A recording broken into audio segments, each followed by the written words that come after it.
Así inicia Es Noticia, Noticia en Profundidad. Qué placer acompañarles. Soy Tatiana Pérez. Les saludo desde nuestra sede central en Caracas, en Venezuela. A partir de este momento, en la próxima hora, tenemos 3 temas que son noticia. Aquí están primero, como siempre, desplegados en titulares. En Noticia Palestina. Gobiernos europeos versus los pueblos que se movilizan y siguen exigiendo el fin de la masacre de Israel en la Franja de Gaza. En Francia, Alemania, Reino Unido y otros países de ese continente se prohíbe cualquier símbolo alusivo a la causa palestina, pero nada detiene las manifestaciones. Lo analizamos.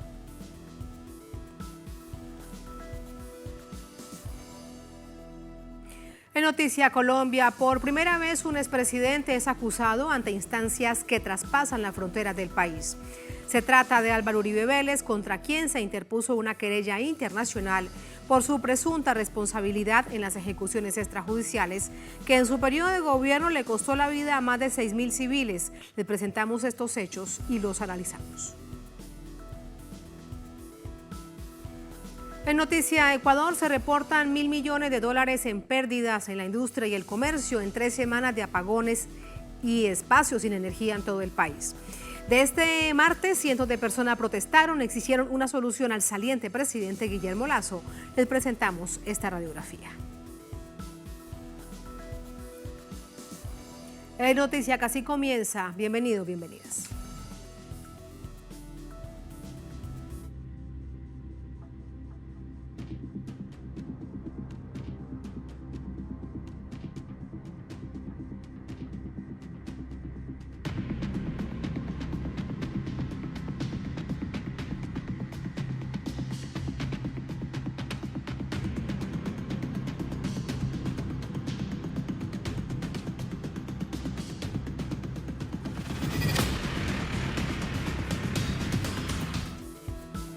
En Noticia Palestina, los pueblos en Europa se movilizan masivamente en rechazo a los ataques inéditos de Israel en la Franja de Gaza. En tanto, hacen caso omiso a las restricciones impuestas por varios gobiernos de este continente que prohíben el porte de símbolos palestinos. Vamos a verlo. Gobiernos del viejo continente han prohibido el uso de símbolos palestinos en sus territorios, mientras los pueblos del mundo se movilizan ante el genocidio que comete Israel en la Franja de Gaza. Miles de europeos se han atrevido a ondear la bandera palestina. Este es el caso de la población de Reino Unido, que se enfrenta a las restricciones impuestas por el Ejecutivo de portar emblemas palestinos. Sin embargo, los ciudadanos han realizado masivas movilizaciones, en las que más de 800.000 personas no solo exigen un cese al fuego en Gaza, sino que denuncian las violaciones a la libertad de expresión y la fuerte presencia policial en las protestas. Recientemente, la diputada del Parlamento británico, Suella Braverman, calificó los cánticos y pancartas exhibidas en la marcha como criminales, algo que considera una valoración preocupante del terrorismo. Por otra parte, el también miembro del Parlamento, Jeremy Corbyn, anunció que este miércoles el bloque laborista votará sobre el llamado de la población a un alto al fuego. Asimismo, denunció que el gobierno ha dado luz verde a la muerte y a la destrucción desmedida. Condenó todo ataque contra la vida civil, que incluye los actos de terrorismo de la fuerza ocupante contra el pueblo palestino. Los británicos no son los únicos en la región que denuncian la postura política de sus gobernantes. Países como Alemania y Francia también se enfrentan a la población, quienes omiten las prohibiciones de protestas en solidaridad con Palestina por presunta alteración del orden público. Estamos aquí porque creemos que es importante. Es un momento extremadamente difícil. Miles de personas han sido asesinadas en una especie de indiferencia. Podemos ver que la gente está en contra de esto, pero hay una brecha asombrosa entre lo que dice la gente en las calles, en Francia por ejemplo, y lo que están haciendo nuestros gobernantes. Además, los ciudadanos acusan a las autoridades de intentar silenciar y reprimir a quienes expresan su apoyo al pueblo de Gaza. Mi sentimiento hoy es de luto por los niños, por la humanidad. También tenía miedo, es decir, en la Francia de 2023 tenía miedo de decir dejen de bombardear a los niños, porque si digo eso, me van a acusar de odiar a personas que no odio en absoluto. Siempre he sido pacifista, toda mi vida. Aunque muchos europeos optan por callar ante las amenazas de cometer delitos por apoyo al terrorismo, las masivas protestas desenmascaran a los gobiernos occidentales que buscan imponer su hegemonía y complicidad a los crímenes del sionismo. Esto se traduce en el consentimiento de estas naciones a los ataques indiscriminados contra el pueblo de Gaza, justificándolo como autodefensa israelí. Esto ocurre en un contexto religioso por la llamada Tierra Prometida, que ha llevado a la fuerza sionista a ocupar el territorio palestino durante 75 años. Ahí están los hechos de esta jornada, vamos a analizarlos, este contexto europeo, pero como siempre, con la profundidad que requiere esta situación que se registra día a día en la Franja de Gaza, cometida por esta nación ocupante que es Israel, que debería protegerlos, que debería cuidarlos y no asesinarlos. Para ello nos acompaña el doctor Jehad Youssef, miembro del Consejo Nacional Palestino, director general de la Unión Palestina en América Latina. Doctor Jehad, bienvenido. Buenas noches, ¿cómo está? Buenas noches, ¿cómo está? Muchas gracias. ¿Cómo sigue usted los acontecimientos en la Franja de Gaza y en la Cisjordania ocupada? Bueno, ya tenemos más de un mes en realidad de los ataques israelíes, del genocidio israelí a la Franja de Gaza y a la población civil, que comenzaron, no comenzaron prácticamente el 7 de octubre. El genocidio israelí y la limpieza étnica comenzó hace más de 100 años, cuando en Palestina comenzó el movimiento sionista a expulsar y atacar a la población palestina para la creación de un Estado judío en Palestina en 1948. Y nada más en este año, en el 2023, en Cisjordania van asesinados ya más de 500 niños, jóvenes y mujeres, aparte de 2.500 detenidos en este mes después del 7 de octubre. Esto es antes del 7 de octubre, una cifra de antes del 7 de octubre. Quiere decir que el conflicto palestino-israelí no comenzó el 7 de octubre, o sea, comenzó hace más de 75 años con la expulsión de los palestinos, con la catástrofe palestina, con la Nakba palestina, con la expulsión de palestinos, la destrucción, el robo de la tierra. Quien dice que bueno, el conflicto comenzó el 7 de octubre, cuando Hamas, un movimiento de resistencia palestina, atacó a las bases militares israelíes y a los asentamientos. Esto no es verdad. Yo siempre digo, bueno, quien plantea eso nada más es como aquel que llega a ver una película de terror del oeste y llega a media película y ves nada más un indígena decapitando la cabeza a la cabellera de un anglosajón. Cierra los ojos, los oídos y sale. ¿Ah? Y nada más comenta este momento, no comenta cuándo comenzó la película y qué pasó en el comienzo de la película, claro. Y tampoco comenta lo que sucede después de la película. Sí, aquí pueden ser varios hechos y se lo pregunto. Uno es olvidar, porque solemos olvidar como humanidad. Tenemos memoria corta en muchas oportunidades, pero en muchas otras oportunidades también es intencional. Y así, desde gobiernos y desde sectores de gran poder, se intentan generar matrices de opinión y decir que esto comenzó el 7 de octubre. ¿Qué cree usted que está pasando, lo uno o lo otro? No, es verdad. O sea, Tatiana, hay una cosa importante que tenemos que saberlo, ¿no? La legalidad internacional está a favor de la causa palestina. Sin embargo, lamentablemente en este momento la voluntad internacional está contra el pueblo palestino. ¿Qué quiere decir eso? Cuando hablo de legalidad internacional, estoy hablando de las Naciones Unidas. La mayoría de los países en las Naciones Unidas apoyan a la causa palestina. En las diferentes resoluciones que han surgido, Palestina está representada en todos los organismos de las Naciones Unidas. Palestina está representada en los países no alineados, en la Cumbre de los Países Islámicos, en la Liga Árabe, miembro observador en la Cumbre Africana, y está reconocida por 140 países. O sea, hay representación diplomática palestina, mucho más que la representación diplomática de Israel. Sin embargo, la voluntad internacional, cuando estoy hablando de la voluntad internacional, estoy hablando del imperialismo norteamericano y de los capitalistas europeos, representados por aquellos que tienen historial sucio y criminal de colonialismo en diferentes partes del mundo, representados por Inglaterra, Francia y Alemania. Y Reino Unido. Claro, Inglaterra, Francia, Alemania. Sí. ¿Sí? Y ahorita se juntó Italia. Toditos tienen historial negro en represión, robo de los pueblos, ocupación, colonialismo, etcétera, etcétera. Alguien preguntaría, ¿y qué pasa? ¿Y por qué estos países apoyan a Israel? O sea, cada uno tiene sus motivaciones. Estados Unidos necesita a Israel, no es que apoya a Israel, necesita, lo han dicho más de una vez. Si no existiera Israel, creamos un Israel en Oriente Medio, por lo que representa esta zona geopolítica.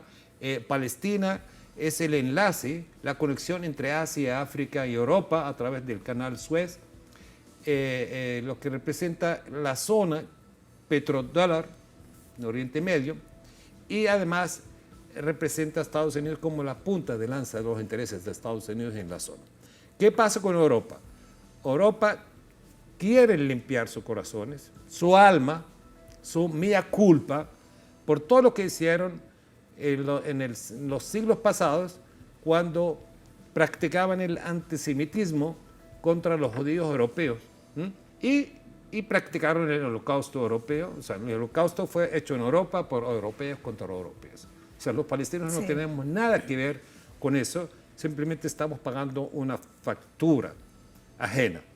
¿Qué es lo que pasa? La hipocresía, la doble moral que manejan estos países es manejar, para ellos los derechos humanos son diferentes.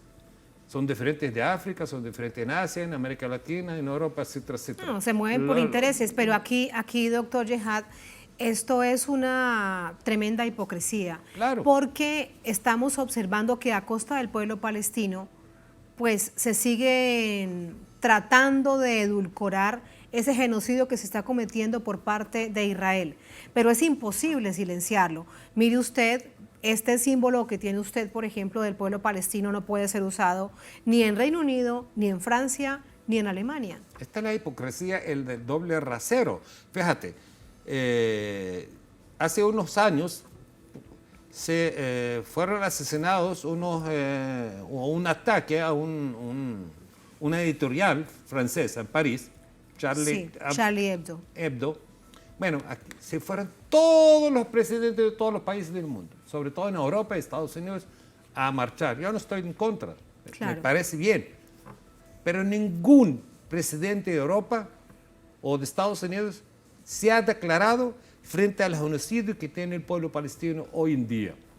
Ni siquiera frente al genocidio que tuvo en Irak 1 millón de iraquíes, en Afganistán, en Libia, en Siria, etcétera, etcétera. Y no solamente eso, vemos el bloqueo salvaje que practica Estados Unidos y Europa sobre los gobiernos y los pueblos que le dicen que no. Los pueblos, por ejemplo, Nicaragua, Cuba, Venezuela, Irán, Siria y otros países que luchan por su libertad y su independencia, le aplican sanciones económicas, etcétera, etcétera. No estamos hablando de bombas, simplemente también la guerra económica es un arma muy importante. Entonces los medios, desde el primer día que comenzó, desde el 7 de octubre, ves BBC Londres, Washington Post, CNN en español o en inglés, etcétera, toditos sin vergüenza, con una mentira más grande, que ahorita ni siquiera se retractan de todas las mentiras que han dicho. Yo siempre digo, y lo dije hace varias veces, Israel es un país potente, un país que tiene una inteligencia en todas las calles. O sea, el palestino está controlado. O sea, tienen capacidad de decir, de mostrarle al mundo si es verdad que la resistencia palestina mató a 1.400 civiles. Hasta este momento no han demostrado ninguna imagen de que la guerrilla palestina, cuando llegó a los asentamientos, a las bases militares, mató a niños, mujeres, etcétera, etcétera. Lo dijeron al principio, pero se retractaron. Entonces, fíjate. El tema, por ejemplo, de los niños decapitados, que fue replicado por el presidente de Estados Unidos. Entonces ahora están los medios de comunicación israelí, sobre todo Yadot Aharonot, los que se escaparon, los que se huyeron de los asentamientos alrededor de Gaza, están diciendo la verdad. Que mató a los civiles israelíes fueron balas israelíes, ¿no? Para acabar con los pocos guerrilleros que estaban allá, y tuvieron que acabar con todas las personas que estuvieron allá, con todos los civiles israelíes. Tarde o temprano esto se va a descubrir, se va a demostrar. Pero los mismos permíteme, israelíes, aquí este es un punto que resulta sin duda fundamental, porque parece que nada es suficiente y que nada detiene a Israel. Con respecto a eso, hay videos que ya circulan de cadenas, de medios de comunicación como Al Jazeera, que hacía la investigación en ese y en otros casos. Se observaban cómo los helicópteros israelíes estaban bombardeando, claro, y no distinguían entre si eran la resistencia islámica o si eran las personas que se encontraban en esos claro, lugares. y los soldados, mismos soldados. Exactamente. Pero a que todo esto se sepa y es la verdad, a esa llamada realidad objetiva, nada detiene a Israel. Nada, en absoluto. Porque tiene el apoyo de los países potentes. Tiene la luz verde de Estados Unidos. No solamente Israel está bombardeando Gaza, también está participando Estados Unidos. Usted no vio el segundo día que Biden movió sus barcos de guerra del Mediterráneo hacia Israel. Y hay soldados norteamericanos que están participando en la guerra en Gaza. Y tanques, etcétera, etcétera. Bueno, lo que le falta a Inglaterra y Francia es mandar soldados. Pero ya Macron estuvo allá y otros presidentes también estuvieron allá. Y representantes de la Unión Okay. Europea. Hoy Pero Italia... si te das cuenta, en estos países capitalistas, en estos países colonialistas, tanto Francia como Inglaterra y Alemania, fueron y que hoy están prohibiendo a sus ciudadanos no salir a marchar, incluso lo quieren castigar, lo acusan de antisemita, etcétera, Sí. etcétera, mezclando que el antisionismo es lo mismo que antisemita. Esto no es verdad. El antisemita no es lo mismo que antisionista, porque los palestinos somos semitas.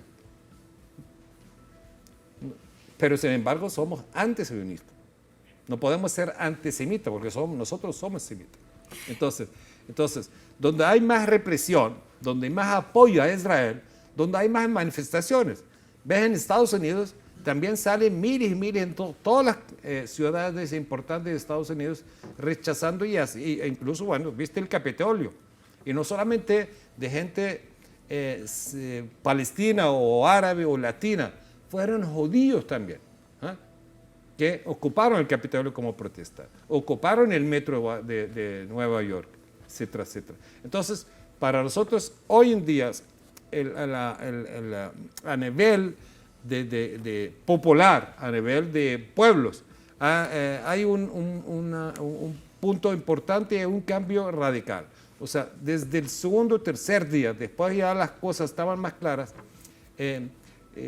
decenas de capitales en el mundo se llenaron de manifestantes, tanto en Asia, África, Europa. Y ahora tenemos el sábado, pues, ya se declaró todos los sábados una manifestación, movilización a nivel mundial en todas las capitales importantes. Y tenemos para el 29 de noviembre el Día Internacional de Solidaridad con Palestina, va a ser movilización a nivel mundial en rechazo a la guerra, rechazo al genocidio que está llevando a cabo Israel. Sí, no pero permíteme, pidiendo... antes de que ese es un punto muy, muy importante, así que aquí quiero preguntártelo. Desde una visión, como pueblos, por supuesto, pero esto tiene una profunda connotación política para el caso de Europa y también para el caso de Estados Unidos. ¿Qué repercusiones tendrán dentro de esos países? ¿Qué crees que sucederá? Porque recordemos que todos esos países van a procesos electorales y son millones de personas y millones de votos que van a necesitar. Esto es un punto que no se ha visto por parte de Alemania, de Italia, que hoy, por ejemplo, decía que cuando termine la guerra, la OTAN debería ser el administrador de la Franja de Gaza, por ejemplo. Bueno, yo pienso que la situación en estos países que has mencionado es como un lago, ha estado como un lago. Okay. Hoy en día, las calles o los pueblos en estos países, sobre todo en Inglaterra y Estados Unidos, se ha convertido el pueblo como un río. O que no está estancado, está moviendo, etc. Y esto va a haber cambio importante en la sociedad. Va a haber transformación. O sea, la gente ya abrieron los ojos. no pueden tapar los ojos y los oídos de millones y millones de personas. Y todo el mundo ahorita tiene acceso a las redes sociales, a la información. No solamente CNN o BBC de Londres, también hay otros. A pesar de que el contenido palestino en algunas redes sociales está prohibido, está censado. Pero bueno, realmente es imposible callar a millones y millones de personas. No se puede, lógicamente. Claro. Entonces, y sobre todo, bueno, nosotros tenemos una página, unas redes sociales importantes en América Latina que se llama Palestina Hoy. La recomiendo a los oyentes que la siguen, que esta información fidedigna siempre tratamos de que llegue y está llegando. Tenemos bastantes seguidores y la recomiendo que sigan. Entonces, bueno, esta es la hipocresía de estos países y tenemos mucha esperanza que los pueblos del mundo son los que van a hacer los cambios en realidad. ¿Ah? ¿Tienes confianza en los millones de personas que se han expresado? Porque estos millones que salieron no porque tienen familia en Palestina, simplemente su conciencia. Sí.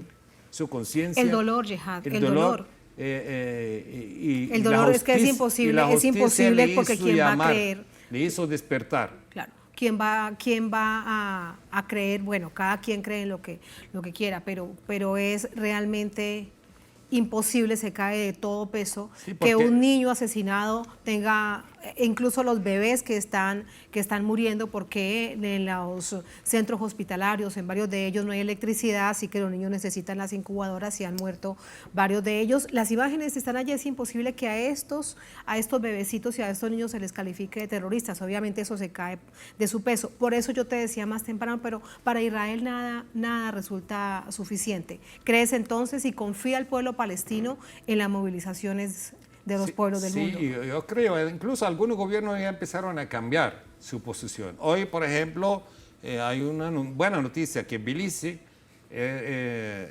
declaró, bueno, rompió sus relaciones con Israel. Sí, suspende relaciones con Israel. Lo hizo Bolivia, algunos países latinoamericanos ya como Venezuela, Cuba. Bueno, Venezuela hace años no ha tomado tiene una relaciones. decisión. Sí. Algunos países como Brasil, Argentina, Brasil, Chile, Colombia, llamaron a sus embajadores. O sea, el cambio se está sucediendo tanto a nivel popular como a nivel gubernamental. Israel siempre ha dado la espalda al mundo, siempre ha dado la espalda a las resoluciones de las Naciones Unidas, sabiendo que es uno de los pocos estados en el mundo que fue creado por las Naciones Unidas en 1948, según la resolución 181. Esta es la única resolución que Israel reconoce. Todas las resoluciones posteriores no son aceptadas por Israel. Claro, tienen monopolio, manejan la banca internacional, manejan los medios de comunicación, incluso manejan ciertos poderes políticos, sobre todo en Washington.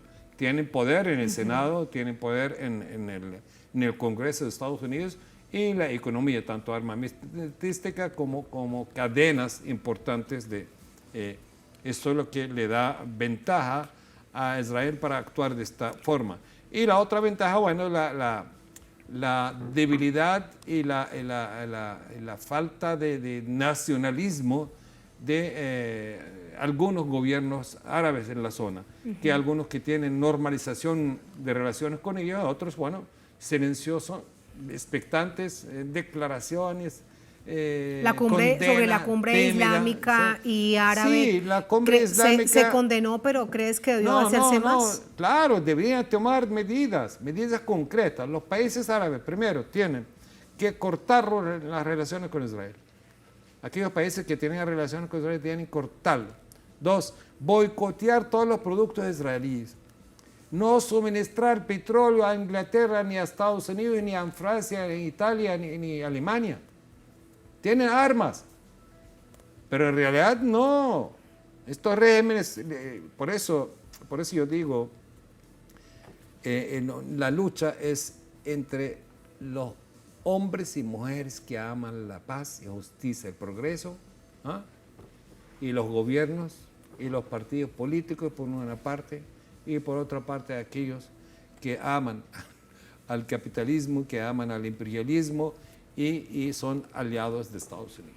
Porque no les importa realmente la vida. Jehad, es oportuno preguntarte acerca de estos dos libros que tengo en mi mano, que nos has traído, nos has obsequiado, te lo agradezco infinitamente.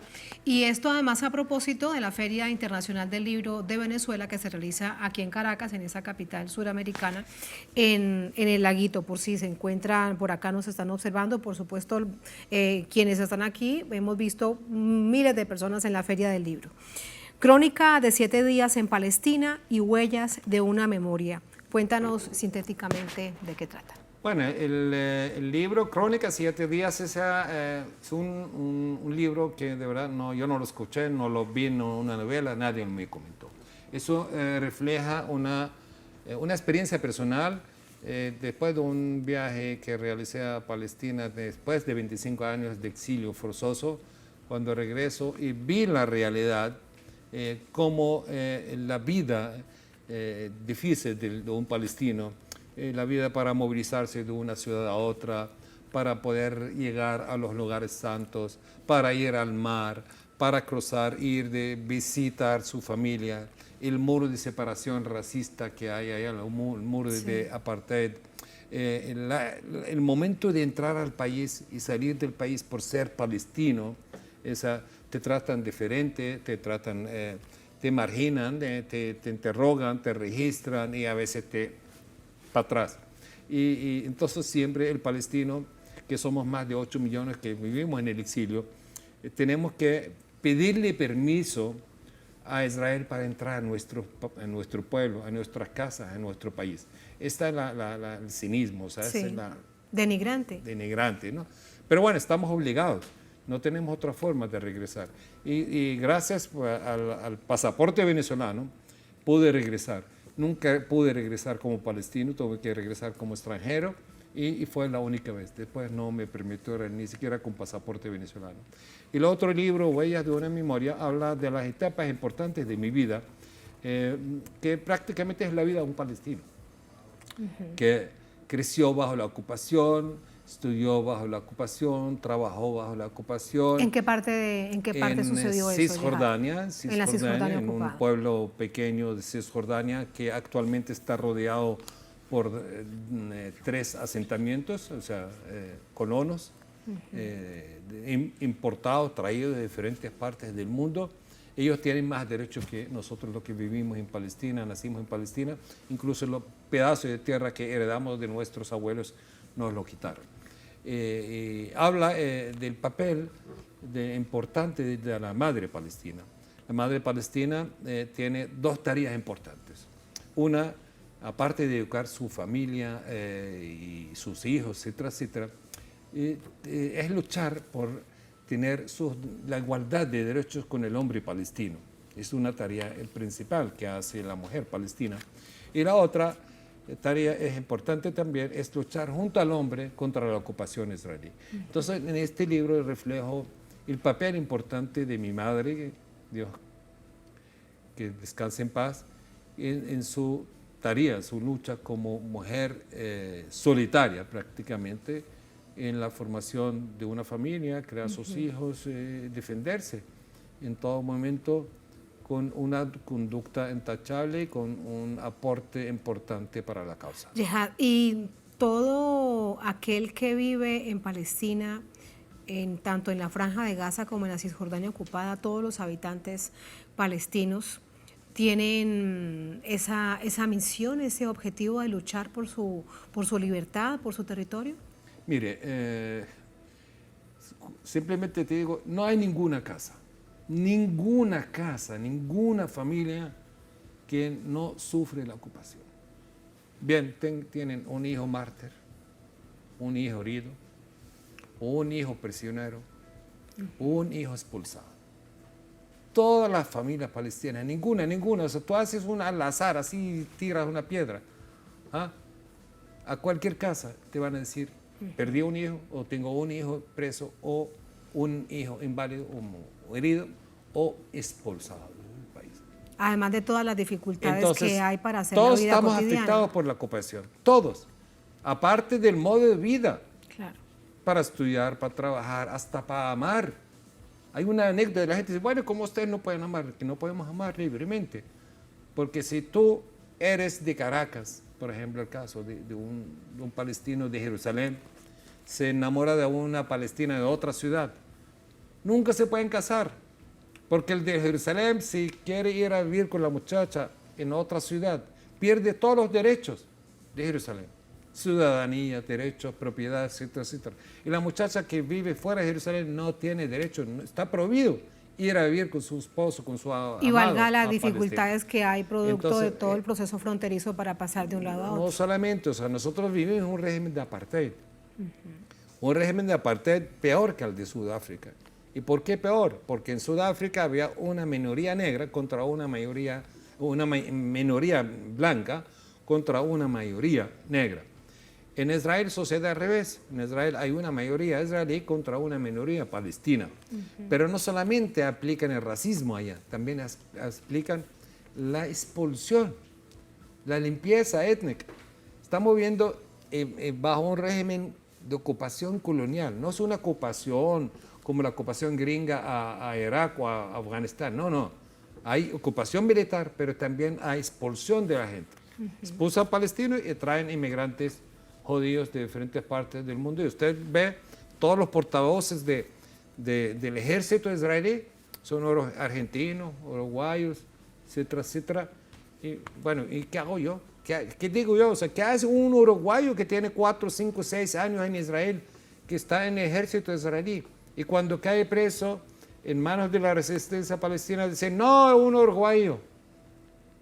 No, un uruguayo no, es un israelí el que nosotros capturamos, no un uruguayo. Y Uruguay y Argentina deberían quitarle la nacionalidad de este señor, porque fue a afiliarse en el ejército de Israel. Pero cuando este soldadito mató a los niños palestinos en diferentes partes, no decían que era argentino o uruguayo. Hay también parte de la enorme impunidad que hay históricamente. Bien. Que usted nos decía. Yehad, muchísimas gracias. Nos leeremos sus libros con mucha atención y emotividad. Muchas gracias. Bueno, gracias, Tatiana. Gracias a usted. Así nos vamos a la primera pausa en esta emisión de Es Noticia. Al volver en Noticia Colombia. Por primera vez un expresidente es acusado ante instancias que traspasan la frontera del país. Se trata de Álvaro Uribe, contra quien se interpuso una querella internacional por su presunta responsabilidad en las ejecuciones extrajudiciales, que en su periodo de gobierno le costó la vida a más de 6.000 civiles. Les presentamos los hechos y los analizamos. Al volver, estamos en Es Noticia.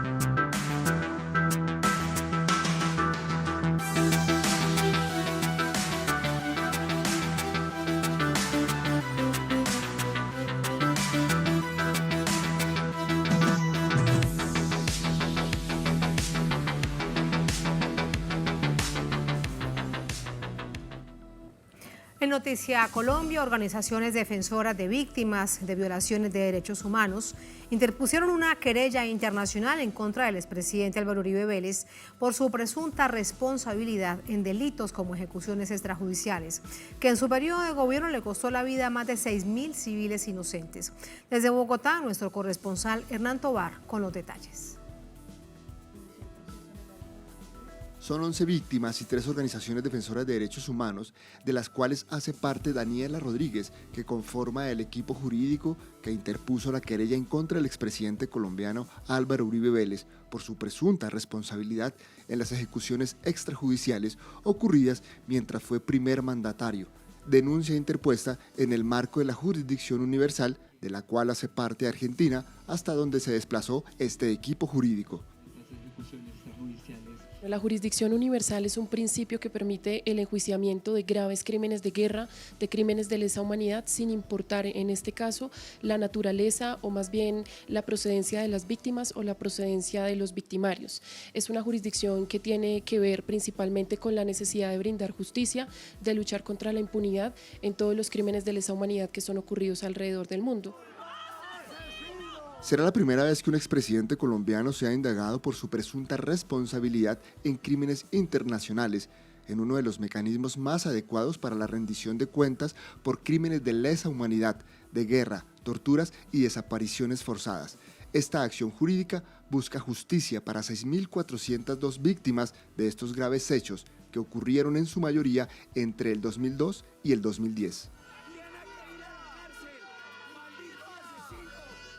Hemos decidido presentar querella ante la justicia argentina teniendo en cuenta el hecho de impunidad que hemos tenido en Colombia de 6.402 víctimas, en este caso generados por el gobierno de Álvaro Uribe Vélez, en el que hemos tenido un trasegar de más de 15 años en justicia ordinaria en donde no conseguimos tener ninguna respuesta positiva y al respecto de estos mismos casos, y tampoco ha sido posible que el presidente en su momento, Álvaro Uribe Vélez, haya sido juzgado ante ninguna de las instancias de nuestro país.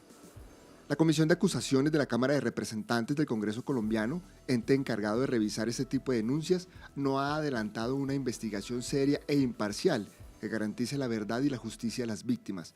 Y la Jurisdicción Especial para la Paz no cuenta con la facultad para investigar al exmandatario.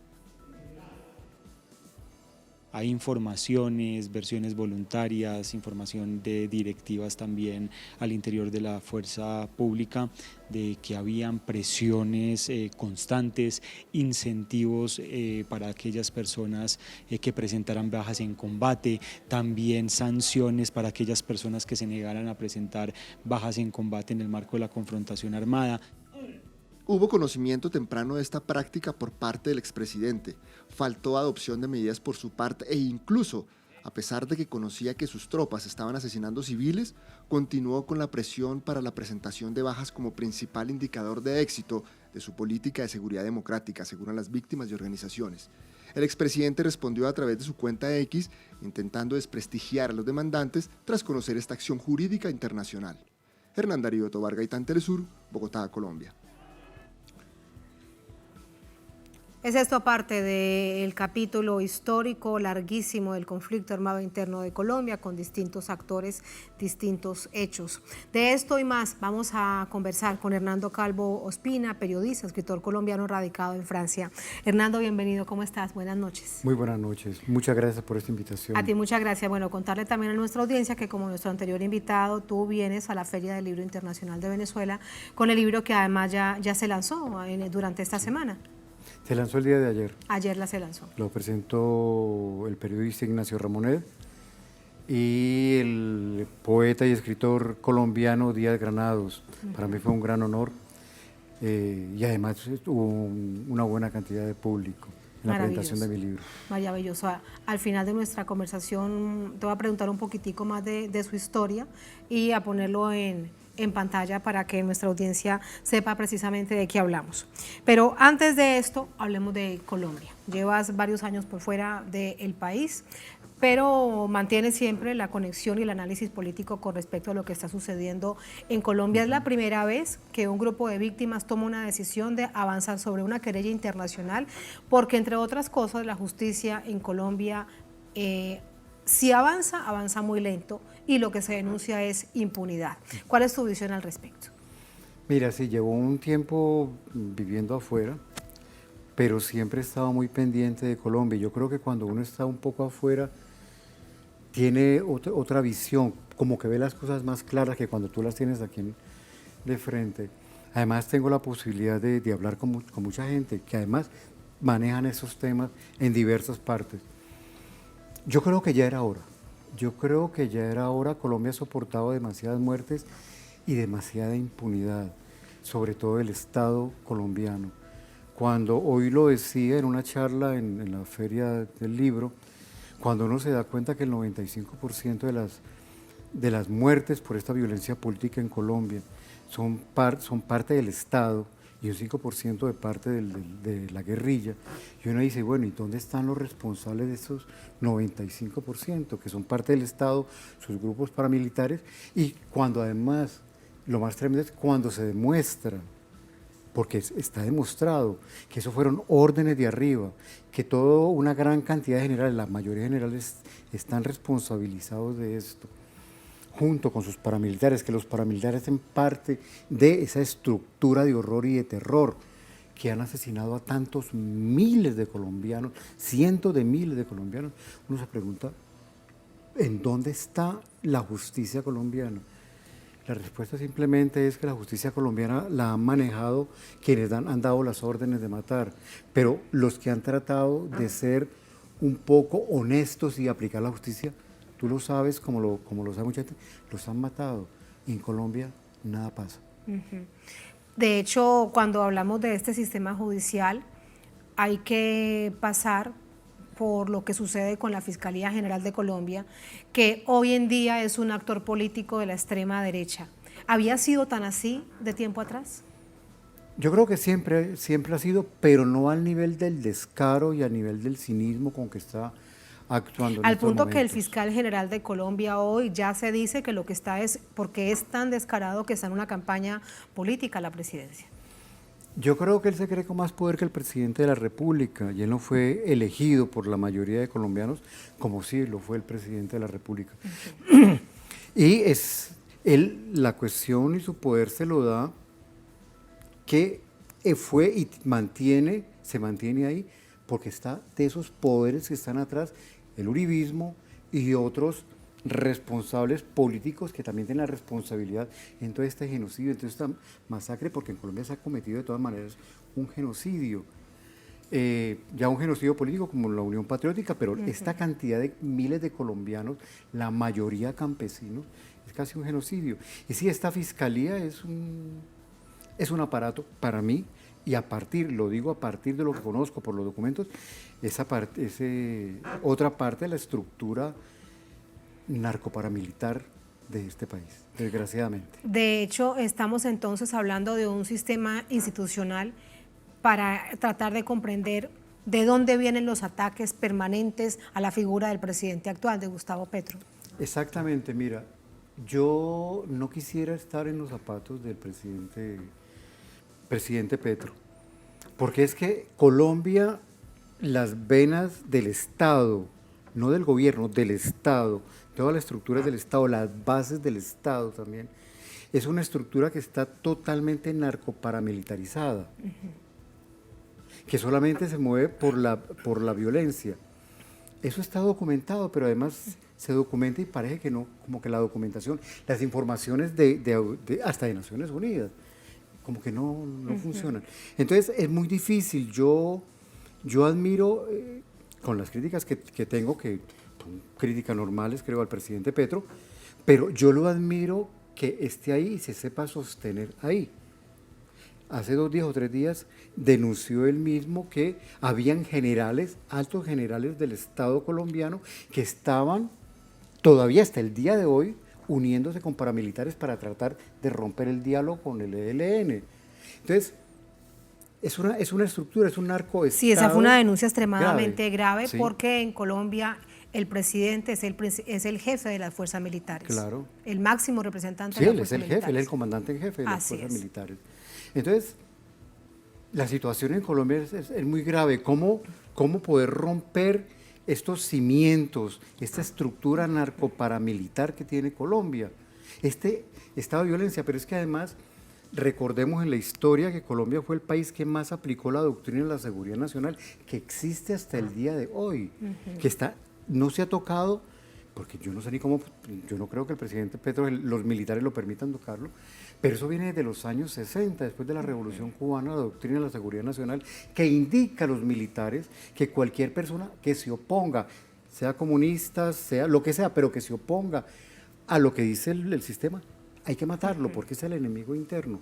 Esa es la base del sistema político y militar en Colombia, la doctrina de la seguridad nacional, que fue aplicada como en ninguna otra dictadura en América Latina, ni la argentina ni la chilena.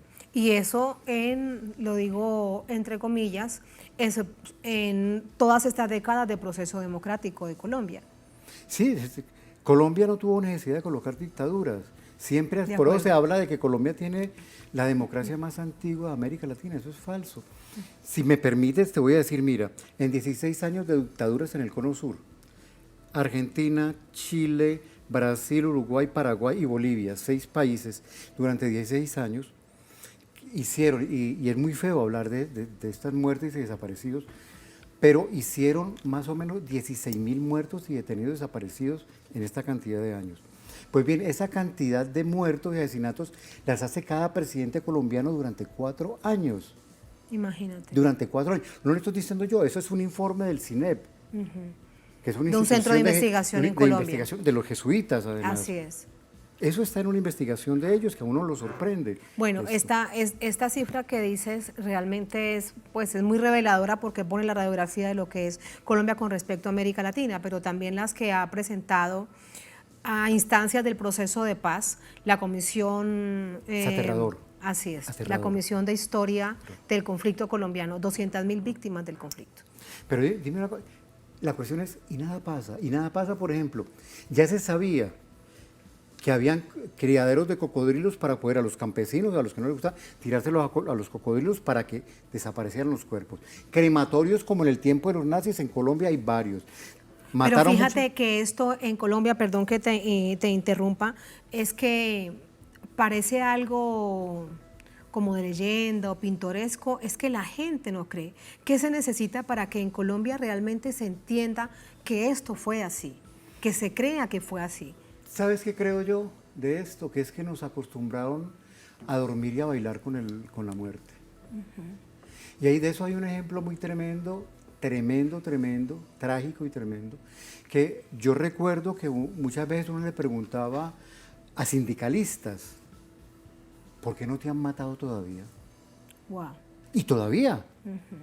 Claro. A muchas personas de la izquierda o progresistas. O pregúntale a un líder campesino en el departamento del Cauca.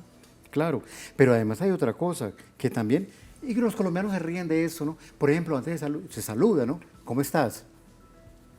Y eso se volviera, ¿estás todavía? Entonces, nos acostumbraron a vivir con la muerte, a bailar con la muerte, a creer de que en medio de esta cantidad de muertos somos el país, o los colombianos que viven en Colombia, es el país más feliz del mundo. Y yo digo, ¿cómo puede ser el país más feliz del mundo con el 60% de pobreza y el 30% de miseria? ¿Cómo se puede ser feliz? Duele Colombia. Duele, sin duda que duele mucho nuestra patria chica. Hernando, me quedan unos minutos para conversar contigo y quiero preguntarte del libro. Le pido a la producción que pongamos a la tapa de tu libro, que ya me contaba al principio de nuestra conversación, que has presentado aquí en la Feria del Libro Internacional de Caracas. El enigma de la Coubre. ¿De qué se trata? Es una historia que es una historia policíaca, y es la historia de un barco francés que pertenecía a la Marina Mercante francesa, que llevaba armas belgas hacia Cuba, y el 4 de marzo de 1960 explotó en el muelle de La Habana, dejando 100 muertos y 200 heridos y muchos desaparecidos, entre ellos 6 marines franceses.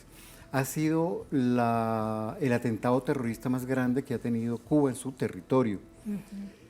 Estados Unidos hasta el día de hoy no ha querido desclasificar información y Francia la desclasificó, la que tenía hace muy poco, y yo fui el primero que tuve esta información. Está claro que Estados Unidos fue quien dispuso la explosión de eso y voy a decir rápidamente sobre todo el por qué dispuso la explosión de eso. Uno, porque no quería que Cuba tuviera armamento, porque ya se estaba preparando la invasión a Cuba, pero sobre todo porque querían acabar con la dirigencia de la revolución, porque el barco estalló 2 veces, con un espacio de 15 minutos. Y ellos pensaban, era lógico pensar, uno conociendo la dirigencia de la revolución, que cuando explotara la primera vez la dirigencia iba a venir a ver qué había pasado. Y en ese momento iba a darse la segunda explosión y toda la dirigencia. El primero que llegó al muelle fue el Che Guevara. La esposa del Che Guevara estaba embarazada de Aleida Guevara, que la hemos conocido mucho, la doctora Aleida Guevara. Sí. Y el ser médico no permitió que muriera, porque cuando llega al muelle, lo que se pone a hacer el Che Guevara es atender como médico que era a los heridos. Y cuando viene Fidel con Raúl, creo que ha sido la única vez que ellos estaban juntos, o viajaban juntos, un hueco que había en la calle a 300 metros del muelle evita que ellos continúen y se da la segunda explosión. O sea, lo que intentaban con esa explosión era acabar con la alta dirigencia de la revolución. Con los líderes de la revolución. Y bueno, todo esto hay una cantidad de trama ahí. Soy el único que tengo todavía esta información, que algún día podré dársela a los cubanos porque les pertenece a los cubanos, sobre todo los archivos franceses, que es los que tengo. Y esto es una investigación con un aroma de policíaco. Y con una tremenda historia directamente relacionada con América Latina y la Revolución Cubana.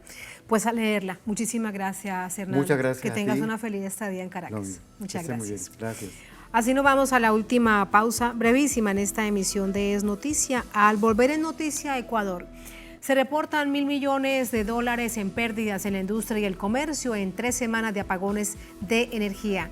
Este martes, cientos de personas protestaron y exigieron una solución al saliente presidente Lasso. Les contamos al volver en Es Noticia.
Noticia Ecuador, centenares de personas se manifestaron frente al Ministerio de Energía en la capital, en Quito, en reclamo ante las millonarias pérdidas generadas por los apagones al sector productivo y doméstico. Vamos a verlo. Este martes los ciudadanos exigieron la restitución del sistema eléctrico, mientras hacen responsable al presidente Guillermo Lasso y su gobierno. Lo califican de negligente, corrupto e indolente. De manera simbólica, se entregó en el Ministerio de Energía una factura en representación de las pérdidas del sector productivo. Las pérdidas solamente por el perjuicio al Estado por no haber invertido $80 millones va a bordear los $1.000 millones. El perjuicio al sector productivo, entiéndase Fedexport, comerciantes, macro y microeconomía, sector turístico y sector camaronero, que es el sector privado que más factura en favor del país, va también a estar en función de los $1.000 millones. O sea, el sector comercial, cada hora que no hay luz, pierde $18 millones. Aunque desde hace varios días se han reducido los tiempos de cortes de electricidad, continúa el deterioro del sector, que podría mantenerse hasta diciembre si las lluvias son favorables. Recordemos que desde hace 3 semanas se producen apagones en todo el país. El gobierno afirma que se debe al bajo nivel del caudal de las hidroeléctricas por la sequía, una crisis que se suma a los altos niveles de inseguridad ciudadana y violencia, 2 situaciones inéditas en el país. Así ponemos punto final a esta emisión de Noticia. Como siempre, un placer acompañarles. Hasta mañana. Sigan con nosotros.